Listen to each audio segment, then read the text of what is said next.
their name? Do you know their family? Do you know stuff beyond what the average person would know? If you live in a community where you can actually look behind somebody, do you know who's behind you? If it's not a field or something like that. Because for a long time we lived, there was a field behind us. Yeah, I know Mr. Rabbit and Mr. Deer. All right, that's behind. But if it's somebody behind, do I know them? Say that again. And Bro Fox, there you go. Bro Fox only come around every now and again when there's a pie down the window, but y'all know what I'm saying. So do I know who's behind me? The second thing is this, or the third thing is this. Do I know who's to my left and to my right? Not just their name, but do I understand who they are and what their challenges are? I'm gonna be honest with you. Let me be transparent. I know who my left and who I'm right. And some of the folks behind me, there's actually behind me, the way our house is situated, there's some apartment complexes back there, some duplexes. So I have to look back. I even knew one of the neighbors that was in one of the duplexes. All right. They just recently moved. So I don't know who moved in. I haven't had a chance to look back there and get nosy and see. But to my left and to my right, Don and Linda. I know Don and Linda. Don retired from small business administration from Kansas, and that joker got a nice yard. Boy, he know how to make a yard go from mess to ministry, because his yard ministers to me all during the summer.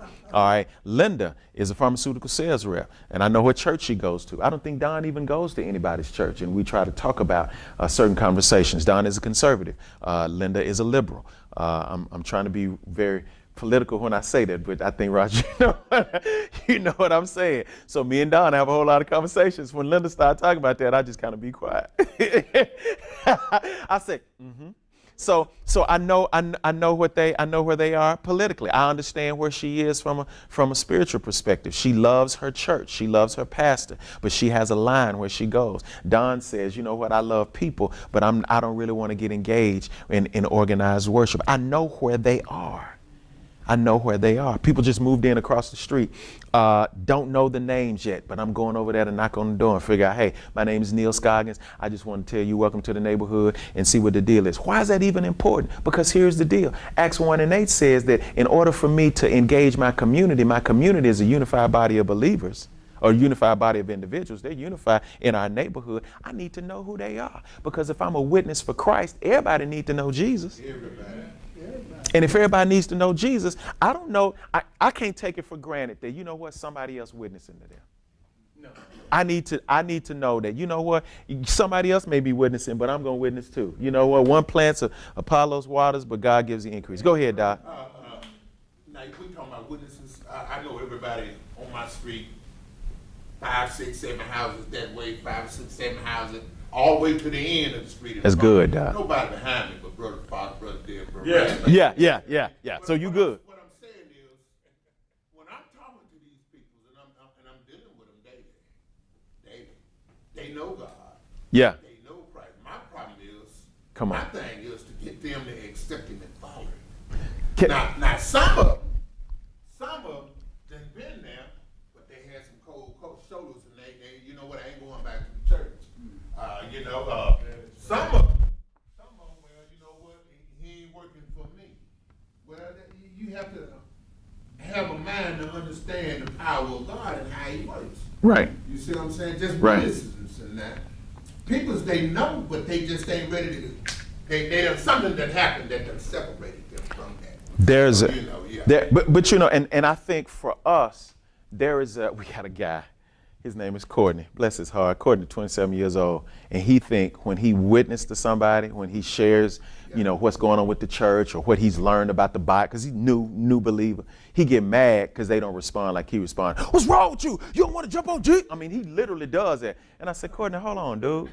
I said, dude, wait a minute. This ain't cell block H, Doc. You chill out. You're going to be okay. Now, here's the deal. This is the challenge, and I'm kind of jumping ahead with some of this. Sometimes we have to make sure that we don't rush for the kill, that we spend time doing, and I hate to use this phrase because I was a part of a church that uses this phrase all the time, but this is what we got to do. We got to do life with people. Life. So once we do life with people, that means, you know what, whenever something happens, sometimes if they're resistant to the gospel, we got to back up and say, you know what, hey, you may be resistant to the gospel, but that's okay. I'm still cool with you. Yeah. And then for a while, don't even mention verbally out of your mouth anything else. They see you going to church and doing certain things, still invite them to certain things. This is not here This is not in the notes, but this is something that, and I'm going back to youth ministry, but it's worked in adult ministry as well, and we've done this at City of Refuge as well. I've identified 3 different groups of people. And 3 different groups of people, and we do programming. What I mean by programming, we have activities or things that we do on purpose, being missional to deal with these 3 different groups of people. We call them the 1s, 2s, and the 3s. Ain't that real creative? I came up with that all by myself. That's real good. All right, the 1s, and 2s, and the 3s. The 1s are the church folk. All right, church folk, and we're going to assume that they're saved. All right, 1s. They're proficient in church lingo. We know they're 1s. They're right there. They may be plugged into a church, may not be plugged into a church, may be active in church, may not be active in church, but they understand that. No barriers. You can tell them about it and they'll say, yeah, I come. The 2s are folks that potentially are saved, maybe, but hurt. We did a series. Now here's the deal. If I'm going to intentionally engage my community, I got to understand, and this is deeper into the notes, I got to understand what the needs are of the community that I'm engaging. What are the needs of Jerusalem? They know the rules, regulations, and the whole deal. They're a little outside, a little rebellious. They kicked out. So if I'm going to engage these folk, I got to understand the kicked out mentality. If I'm going to deal with, listen, I'm around there with folks that are on crack, off crack, alcoholics, homeless, whether they choose to be homeless or homeless because stuff has actually happened. I got to understand under the power of the Holy Spirit, when God shows me what I'm supposed to do and how I'm supposed to engage them, I got to make sure that I understand what their challenges and what their dilemmas actually are. And then that modifies my conversation with them. When I talk to college students, I don't talk to college students the same way that I talk to senior saints. Because if I talk to college students the same way that I talk to senior saints, then a college student's going to be bored and get mad about everything that I'm talking about. They're going to be like, man, whatever. They're going to shut me down. I'm not going to talk to a 4th grader that this is first time coming to a church the same way that I talk to somebody that's been in church all their whole life. You feel what I'm saying? So the 2s are saved but hurt. They hurt. They in between. You know what? I may go to a church, but I may not necessarily be active. Or, I know what to do, but I'm just not doing it right now. 3s, they're just out there. So what we do is, and we did this thing called, and it was profiling. It's potentially wrong. It was a flesh thing, but it allowed us to be able to assess where people actually were. Based on people's conversation, based on people's language, and based on people's actions, we could determine whether or not they were a 1, 2, or a 3. So to give you an example, let's say you're talking to somebody, you say, you know what, they would try it again, and you try to invite them to something, but they're at that place right there. One thing that I do know, Bill Clinton wrote a book called Giving. This some years ago. And in the book Giving, he talked about the fact that there is a group of people that are more willing to give of their time to nonprofit organizations and to major ideas. A whole lot of folk went to Haiti after the earthquake. A whole lot of people come around when there's a tornado. So when we start to engage the community and do those things, your number 2 is going to be right there because they know the right thing to do. Ain't nobody ask them.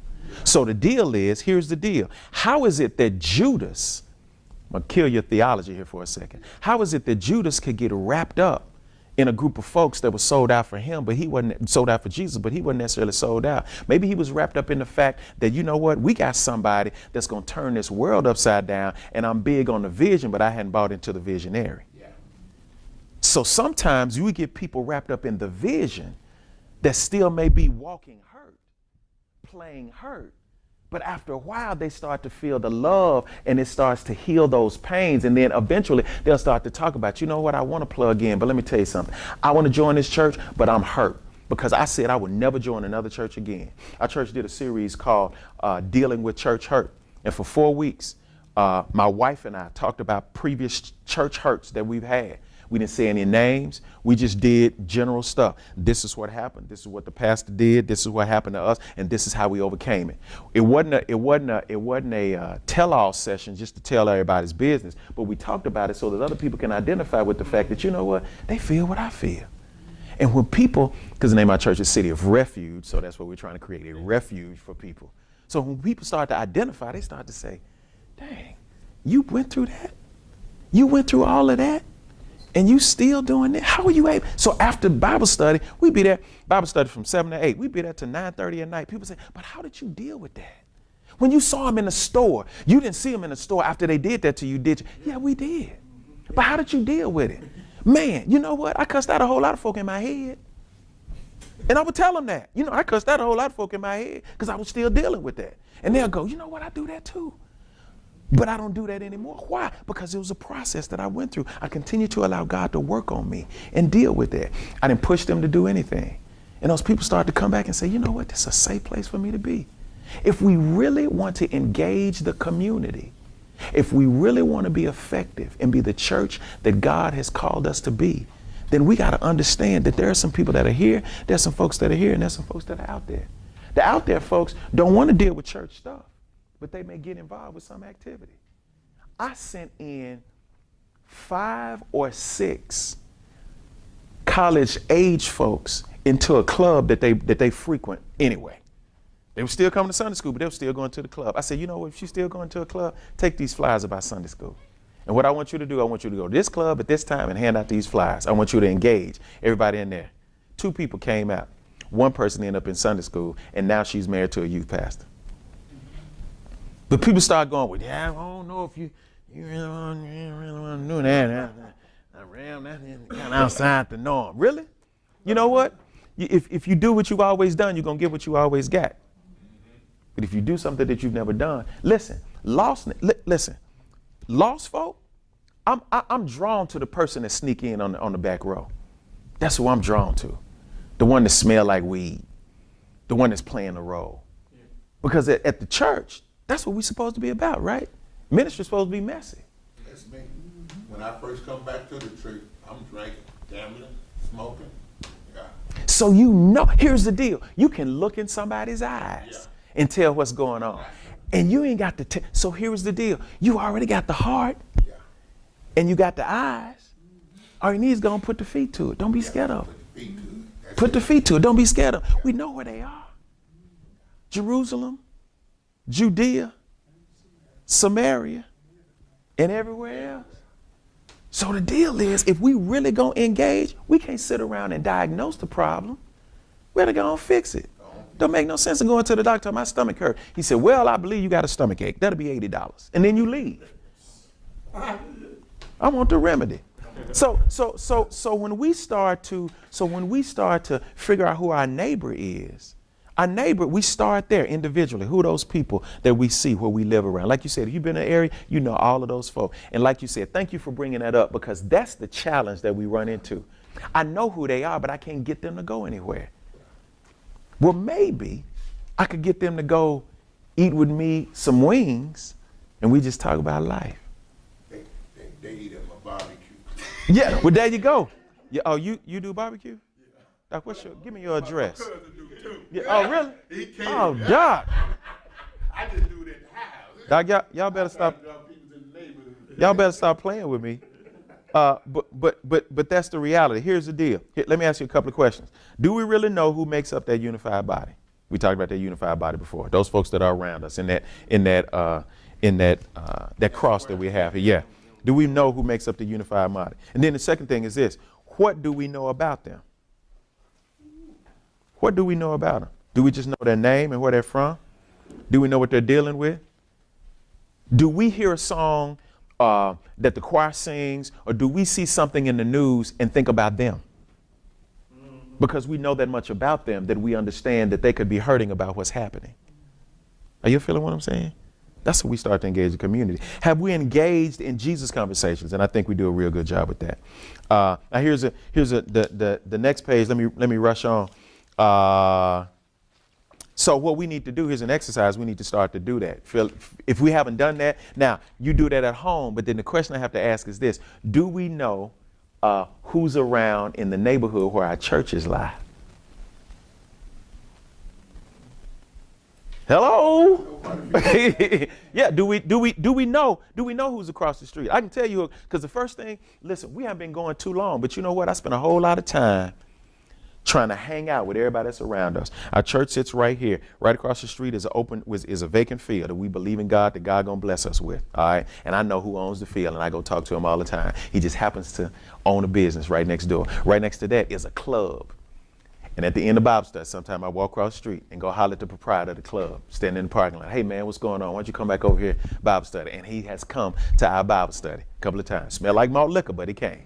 Right next to us on this side is a bail bonds place, which is another bail bonds place. Talk to them all the time. Right next to us on this side is a beauty supply place and a beauty shop and a barber shop, all in one building. I know all of those folks right there. Right down from there, there's another bail bonds place. Right down from there used to be a barber that was there. His name is Q. Q left that building and moved in closer to where our church actually is. Q goes to another church, but me and Q, because he's a Dallas Cowboys fan, we hang out quite a bit. Y'all feeling what I'm saying? A little further down is a homeless shelter where people for $4 a night, after 10 days, it costs $4 a night. And I runs by Pastor Holloway, and I go down and talk to Pastor Holloway when I can get to Pastor Holloway every now and again. But I know all those folks that are around. Somebody was doing something from our church, was witnessing to some people. And so I walked down there, and they were looking out the window, and they said, oh, it's you. Okay, we good.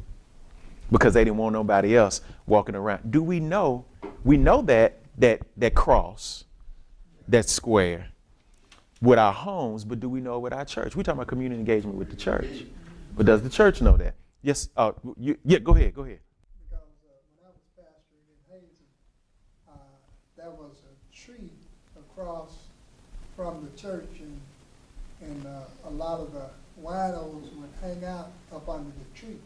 Come on. And every time I would see them, I would go over and engage them. And when I say engage, I would speak to them and ask them, how are you doing today? How's everything going? You know, and just general conversation. That's it, man. And then I said, hey, when you have time, come holler at me. come on. That's it. You know, hey, you know, and then I get the conversation with them. I said, you know, I used to, when I got to know them, I said, you know, I used to drink a little bit. I used to, you know, those things that you all call, Who you say? blunts. Blunts. So yeah, I used to roll a couple of those. So, but you know, and then they began to listen. Then I let them know that I can't look down on you because I used to be where you are. Yeah. Yeah, So man. when I have someone that have blessed me, have had mercy on me. Yeah. And that's why I'm over here, because that same God that's been good to me, I want to be good to you. Can I tell you, everybody watch Batman. You watch Batman, and when you watch Batman, you probably the only one in the room there. How old are you? 36. Batman. You know Batman. You probably know the new Batman. But Batman, after pow, bang, wham, and all of that, and Batman be locked into stuff, and you think, is Batman gonna get out? Tune in next time. Same back channel, same back time. And it's called a cliffhanger. Here's something that we do potentially in community engagement that draws people in. This may be a little bit about evangelism, but a little bit about community engagement. One of the things that we would do is in that conversation, start that conversation off and say, you know what, man, I used to do a little bit of that, but man, I don't do that. But man, y'all don't want to hear that no more. Man, that been going on over here. No, make them want what you got. Yeah. Make them want what you got. And all of those guys that was up under the tree, they are now members of Prairie Chapel. And they are active in the ministry. Come on, man. And I can't go through Hayes if somebody see me and I stop somewhere, people just come around. But that's it. I mean, but that we should draw. Jesus said, "And I be lifted up, I'll draw all men unto me, not to us, but unto Him." Let me press on. Go ahead, Doc. Go ahead. No. You witness how the direct TV guy come. He was young. He was younger than I was. I wouldn't say young, but anyway, he was young. He was I think 23, 24, somewhere in that area. But he came to the door. He introduced himself. His name was Aaron, I said, come on in. I said, he said, I got to look and see where you want the cave and everything. And after a while, we started talking. He said, so you a preacher? I said, yeah. He said, because I can feel it, and then how you talk it to me, you know, how you introduce yourself. And we began to start talking, and he said, and I said, man, y'all come and visit our church, you know. I said, you know, you pastor. I said, we have a great time. He said, man, I don't think that we should, you know, go to church, because as long as you're doing good, you know, Wow. you know, doing things the right way, and not out there doing this and that. I said, man, the Bible said, how can you hear without a preacher? He said, I never seen it that way. And his time was up, because he had to go back. And I was telling him about it. He said, man, tell the tech that I'm gonna come back and hook your fence, hooking it up tomorrow. He said, I'll be back tomorrow. He said, what time you want me to be back tomorrow? He came back the next day, and he said, man, I talked to my brother last night. He said, I'm giving God going back to church. He said, Another chance, yeah. He said, I'm going back to church. He said, I'm going back. He said, where I'm supposed to be. And he went back, he said, I don't supposed to be coming back by here, but I'm coming back by here. But Doc, here's the deal. You got him. Get his number, say, hey man, I'm hollering at you, what's up? Just want to make sure you're okay. You ain't got to call him, text him. You're right there. You're engaged in a community, because here's the deal. You're sharing what you know in a community that you can never reach without him. And he drove all the way from Blythe to where you are. Let's look at next page. Felt needs versus real needs. Community engagement determines the difference between felt needs and real needs. Here's the deal. When we have y'all heard that before? Felt needs. When you look at a community, there are felt needs in a community, and then there are real needs. Who's never heard that before? Don't be ashamed. You've never heard that before. Never heard that. I hadn't heard it before, because I thought if I see a need, then that's just the need of the community. Let's say that a need in a community where we are. There are no banks in the geographic area. We're going to talk about that here in a second. In the geographic area where we are, no banks. All of the banks are at least 2 or 3, miles away from where we are. Why? Crime. Duh. That's real easy. There was a bank that tried, got robbed so many times that the bank said, "Well, we tried. We out." No fast food restaurants. No brand name restaurants. We don't even have a brand name grocery. There's a food giant that's in the area where people actually go, and they price is so crazy that people have to go other places. But let me just say this. If you are going to engage the community, you have to engage the community not only on a spiritual aspect, but on a financial aspect as well. When our church does outreach events and we want to go buy chicken somewhere, we will bite the bullet and buy chicken at the higher place where we live, rather than going to somewhere else, so that I can build a relationship with the manager at the food giant. Do you know what he did? It was $1 chicken, $1 piece. We're trying to feed somebody. I needed 180 something pieces of chicken. I needed 86 pieces of chicken. I needed some green beans and some mashed potatoes. And he said, man, look, I said, Doc, I can't, 186 pieces, that's $186 plus the green beans, plus the mashed potatoes. Doc, I can't do that, man. I said, man, listen, we are a small church. I said, we're a new church. You're so old. I said, I can go to Walmart. I said, man, I'm not threatening you. I said, man, if we're here, we want to do business with you. I said, so man, what can you? He said, man, that's the best I can do. I said, listen, cut it down to 156 pieces, Doc. That's what we got. I said, man, can you throw in some mashed potatoes? What's the cheapest side? He said, mashed potatoes. I said, man, throw in a side of mashed potatoes. And I said, I'll buy another green bean. And he said, okay, we got that. Showed up. I had 186 pieces of chicken. I didn't go pick it up. I sent somebody to pick it up that Sunday that we were feeding the community. Had 186 pieces of chicken, had 2 sides of mashed potatoes, and a side of green beans. You know how much I paid? $156. Why? Because he saw somebody that says, you know what? You're going to take a chance. You're going to take a hit. You're going to make a sacrifice to serve, to spend economic in this area. Because here's the deal. If they don't make money, then they leave. Then what? They ain't been that long. Do what now? That food giant ain't been that long. No, it's been there, not to that degree. we must, if we're going to engage, we have to engage them not only spiritually, but economically. Food giant ain't there for Jesus. It's there to make a profit.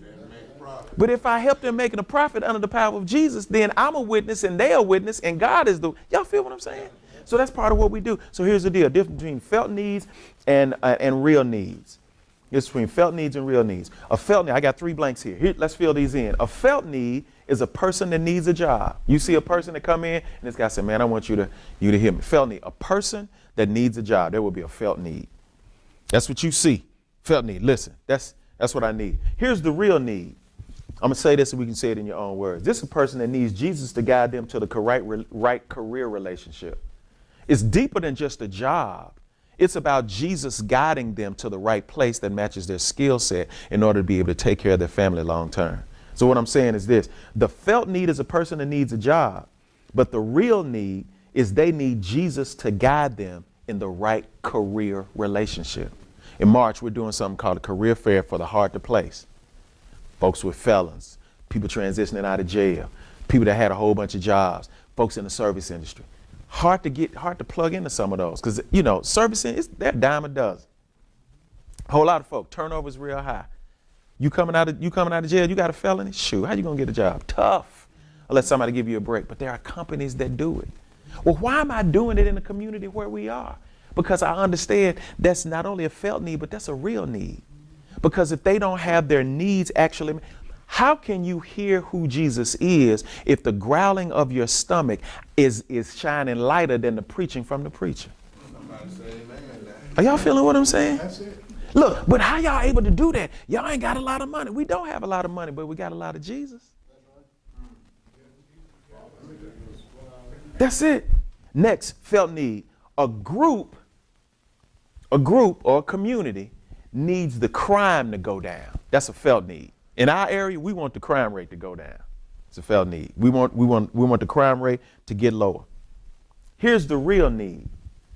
The love of Jesus needs to be manifested. Because here's the deal. If everybody loves Jesus, like the church loves Jesus, why am I going to steal from somebody? Are y'all feeling what I'm saying? But I got to communicate that. Is that challenging you a little bit? Because here's the deal. Let me ask you a question. A friend of mine, Dallas, Texas, he asked this question. He said, Neal, let me ask you this. He said, if your church packed up and moved tomorrow, would anybody miss you? And I said, dude, I don't know. If your church that's been there for a long time, you packed up and said, we out, we gone, and the community wouldn't know that you gone? Wasn't doing much. That's the question. Wasn't doing much, but you got to ask yourself that question. So I saw a hand. Somebody threw a hand up. Y'all good? Cool. Last one. Youth need something to do. That's a felt need. These youth need something to do. They just need something to do. You know what they need? Just need to be introduced to Jesus. I'm oversimplifying it. I'm really oversimplifying the real need. Because here's the deal. Once I got Jesus, Jesus will tell me what I need to do. Oversimplifying. I'm oversimplifying. Keep in mind that the ultimate goal is to present Jesus in every area. Economically, financially, relationally. 2015 for our church is I've declared it the year of transformation. I'm already laying out sermons that I'm preaching and lessons that we're doing and activities that we're going to be a part of for 2015. It's the year of transformation. The 2 things that we're actually going to do. And I'm using our church as an example because we're in the midst of it right now. I'm just using that as an example. One of the big things that we need to do is we're resurfacing our parking lot. People say, well, why y'all spending the money to resurface the parking lot? Because the parking lot next to us is resurfaced. The parking lot that's over here is a pretty nice looking parking lot. Why the church parking lot got to be the worst looking parking lot on the street? If it represents Jesus, how come we can't have the best looking? Got a brand new sign. Brand new sign. This lady blessed us with 2-sided sign, metal sign, 6 by 6 feet by whatever feet. We got to figure out how to put it up. So I got to go buy a ladder. Because we got one ladder, we got to get another ladder to hold it up or we're going to fall over. But before we put the sign up, you know what we did? We went and painted the pole. Why? I don't want to put old wine in new wine skin. Or new wine in old wine skin. Y'all feel what I'm saying? Why put a new sign in an old pole? Because you got a new sign, the rust going to show up. And it's going to speak. They got a new sign, rust. That's the first thing that people go see. Why did they paint the post? Why didn't they? Look, why didn't they paint the post? Jesus is the ultimate goal. We got to make sure that when we satisfy the felt need, it creates a desire for Jesus, not an appetite for carnal acts. Not an appetite for carnal acts. Because a lot of people say, one of the things that we're dealing with in transformation is we got a lot of people that want to come in, and we have these little gift bags that we give. I call them gift bags. A lot of homeless people around, so we give them Vienna sausage. A lot of people don't have teeth, so Vienna sausages, some chips sometimes, with breakfast bar, with water, and we put these hygiene packs together.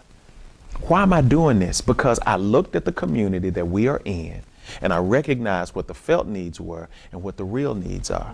The felt need is this dude doesn't have any socks, or this dude doesn't have any shoes, or this dude needs to get from this place to that place because he's in transition. I can't feed him for 1,000,000 years, but let me just give him what he needs in order to make from this place to that place. And then at the same time say, here's our code word, God bless you. God bless you. And then they're going to say, for real? Homeless guy came to me. I was getting ready to go in and preach one Sunday. I'm standing in the parking lot. He said, brother, listen. He said, man, look, Doc, if you can just see your way to give me a little something to eat. He said, man, I stayed in the homeless shelter last night. I said, where you stay? He said, right here. I said, okay. Now here's the deal. I knew he wasn't lying to me because I asked him questions about where he stayed, and I know what the situation was with the homeless shelter. How do I know that? Because I spend time communicating with the people at the shelter. Y'all feel what I'm saying? Yeah. Don't volunteer. I just got a relationship with him. He said, Doc, you just see my way. I said, where you stay? Stay there. It's called a compassion center. Stay at the compassion center. I said, what day are you on? They get 10 days free, and after that it's $4. He said, Doc, I'm on my 3rd day. I said, so you got 7 days left free. He looked at me. He said, right. I said, Doc, what you need? He said, man, I just need a little something. I said, Doc, I'm going to tell you this. We're getting ready to start service. I said, I'm going to go in here and get you a bag, Vienna sausage, potato chips, breakfast bar, bottled water, some juice. Would that be cool? He said, oh, yeah, man, that'll be good. I said, this is what I'm asking. Man, I would love for you to come and worship with us. I would love for you to come and say, oh, man, I ain't had no shower. I said, Doc, truth be told, me either. I did, but I was playing. He said, oh, you lying. I said, yeah, I am. But I tell you what. I said, this is what I want you to do. I said, Doc, listen. I want you to come in. I'm going to give this to you. No obligation. No obligation to stay. I'm going to give it to you before I walk up to the front, because I don't want you to have to sit through service and pay for your food. Yeah. You need it, and you need it right now. So I'm going to give it to you. I would love for you to stay the whole time. But if you take it and in the middle of service, or you take it and you say, nah, man, I'm gone, cool. And if I see you 2 days later and you need it again, I got you. And I'm a man of my word. I'm going to get that to you. So he said, okay. He said, man, I don't smell. I said, Doc, you want to sit in the back? You can sit in the back. You can hide. You can do wherever you want to sit. Do whatever you want to do. Dude came in at the end of service. Service over. The second person to reach me was that homeless dude. Yeah. Doc, I got to come back. Still with the bag in his hand. Yeah. Did it have something to do with me? Nope, I ain't the greatest preacher in the world. Did it have something to do with the awesome music ministry that we have? Shoot, no. Was it the light show? Mm-mm. Because I was authentic and I showed him love. Yeah. Met his felt need, but I understood his real need. Are y'all feeling what I'm saying? We're talking about community engagement. We can be the best evangelists. We can have leadership structure. We can have all of that. And all we got is a souped up house. But if we never engage the community, we can never transform the world. 3 different groups. And this is it. I'm done after this. I'm done, I promise. And the rest of it we'll just talk about.